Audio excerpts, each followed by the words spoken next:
Alright, how's it going, guys? 1 year ago, September 2024, I did a tweet. If you could buy stocks in one player, right? So one player that you think is going to pop off and go crazy in 2025, who would you pick?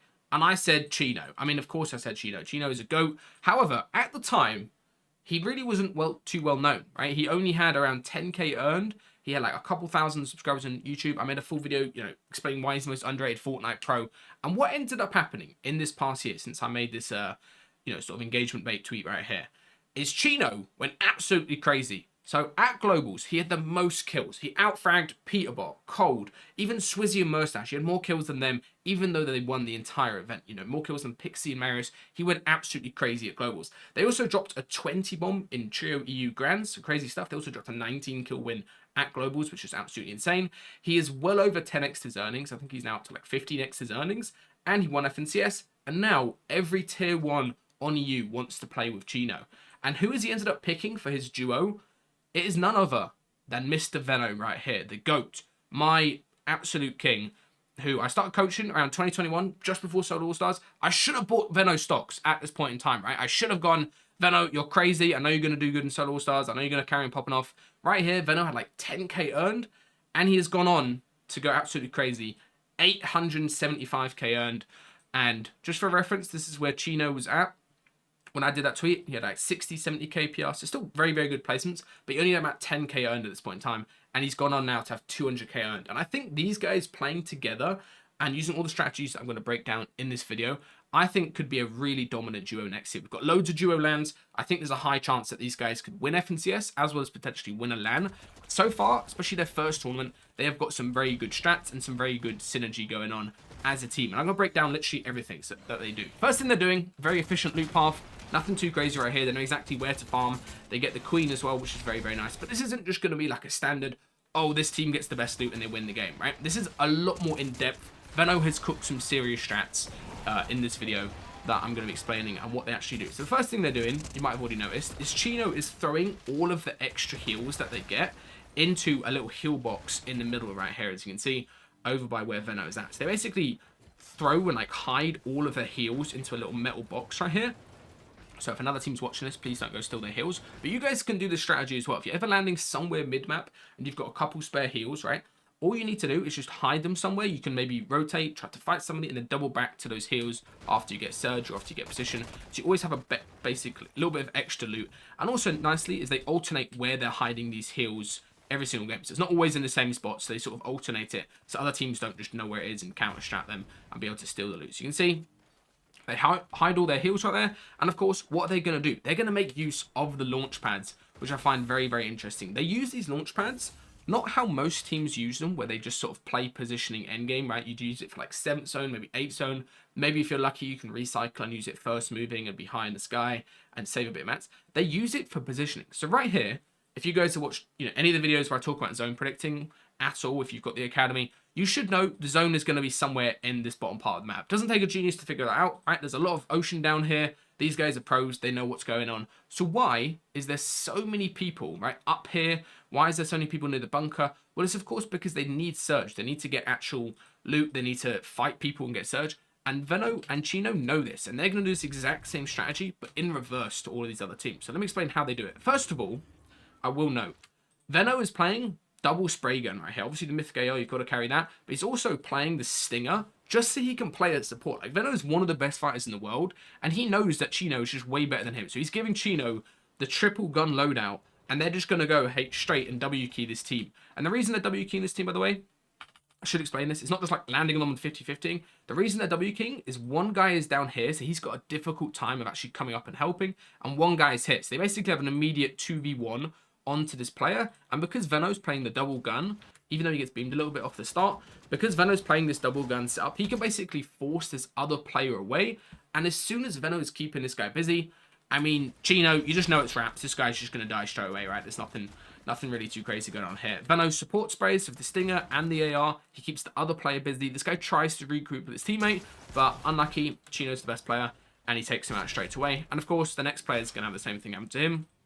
Tjino starts fighting him, and Veno just support sprays, and they take him out the other players straight away.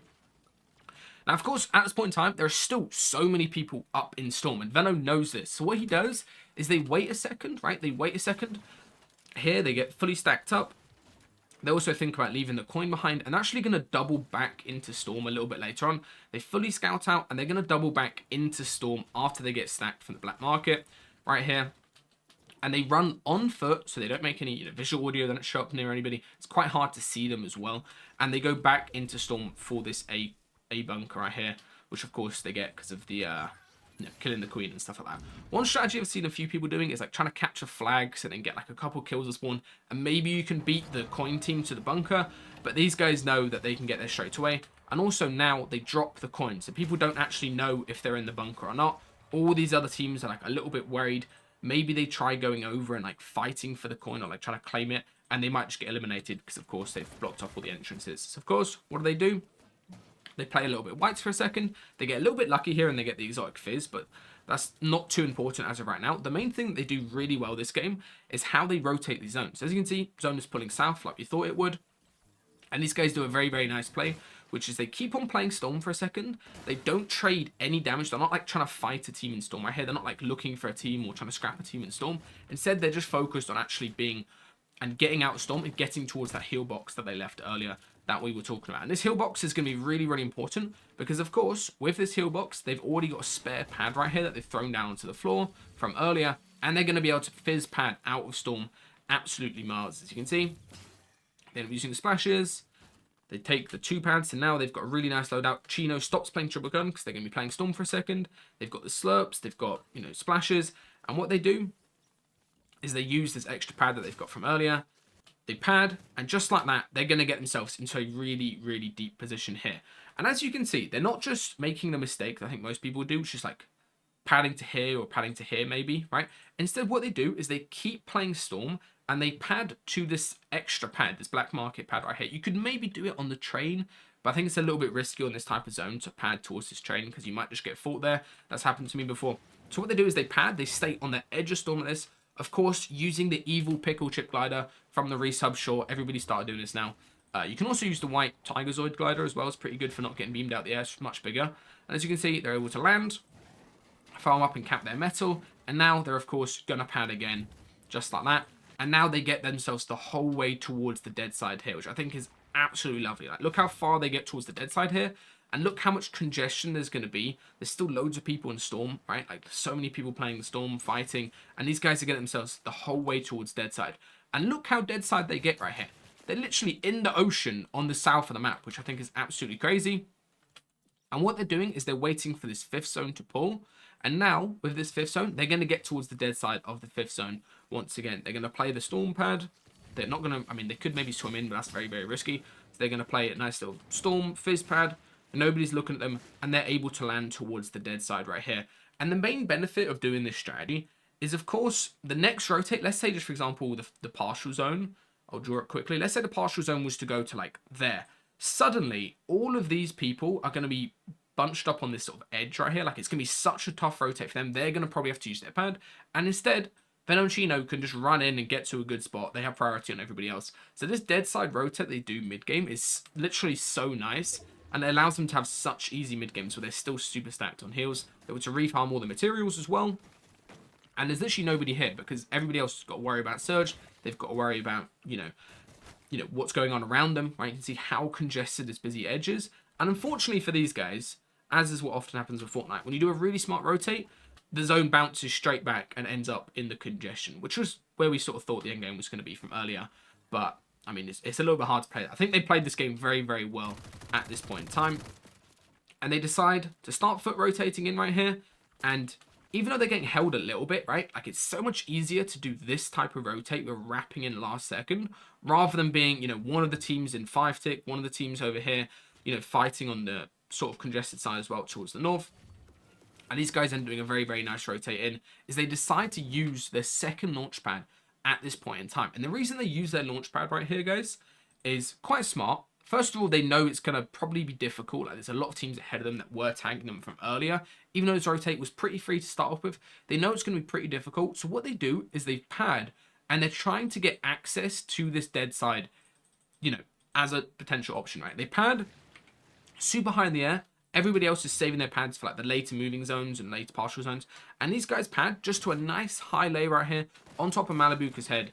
And they get themselves into a really strong position where, again, if they pulled the zone right here, which it's not a crazy if, right? Like if they pulled the zone right here, or if zone pulled up towards anywhere north, right? Like anywhere up here, right? The next zone, they would be in a really strong position. Unfortunately, as is what happens with Fortnite, whenever you do some smart rotate, zone ends up pulling in an awkward fashion for you. However, these guys are still in a very easy position to rotate right here, as you can see.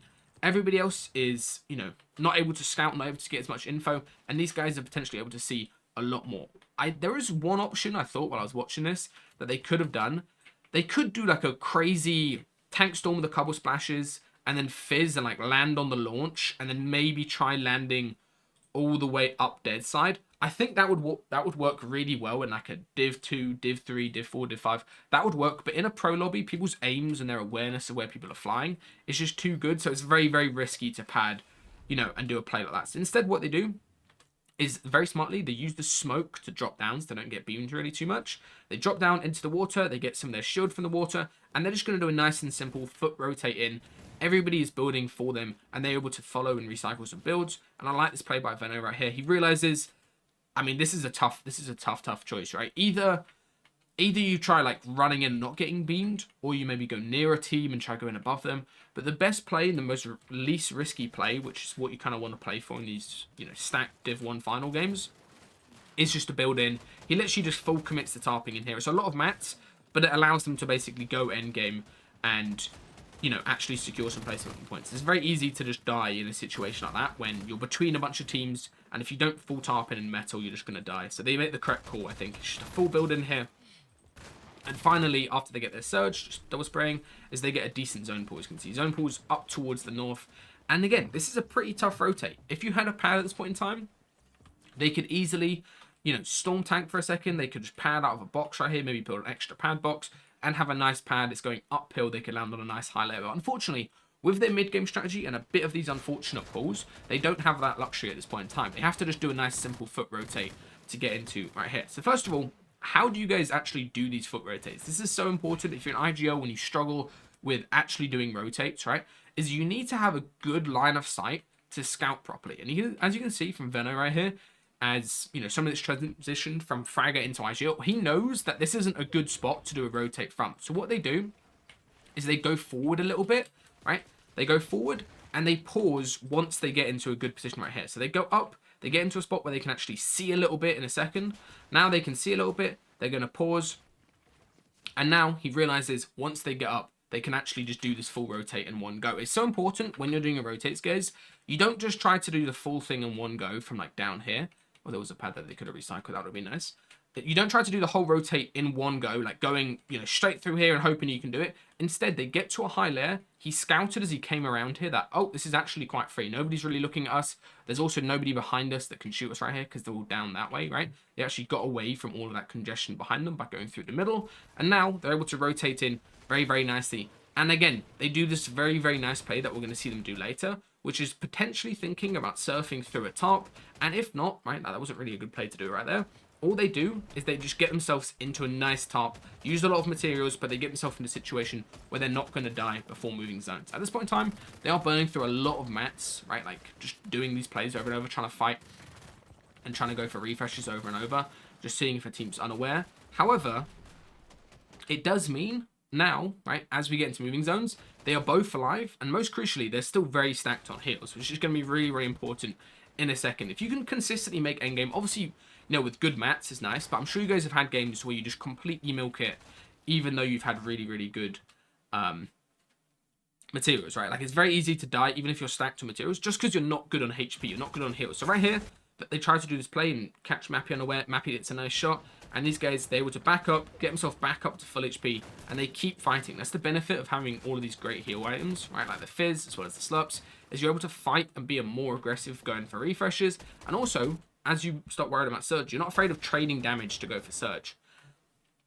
Alright, now at this point in time, as you can see, their mats are running really low, that they're like below 800 builds. They definitely need to try finding a refresh, but they don't get a refresh for a long time period here. So how are they able to actually rotate in endgames without, you know, having any mats. And the way that you guys need to start doing this is if you're ever running lower mats or if you ever need a refresh, is you need to do something called tarp surfing. And it's something that Sven was talking about the other day inside the academy that I learned from him.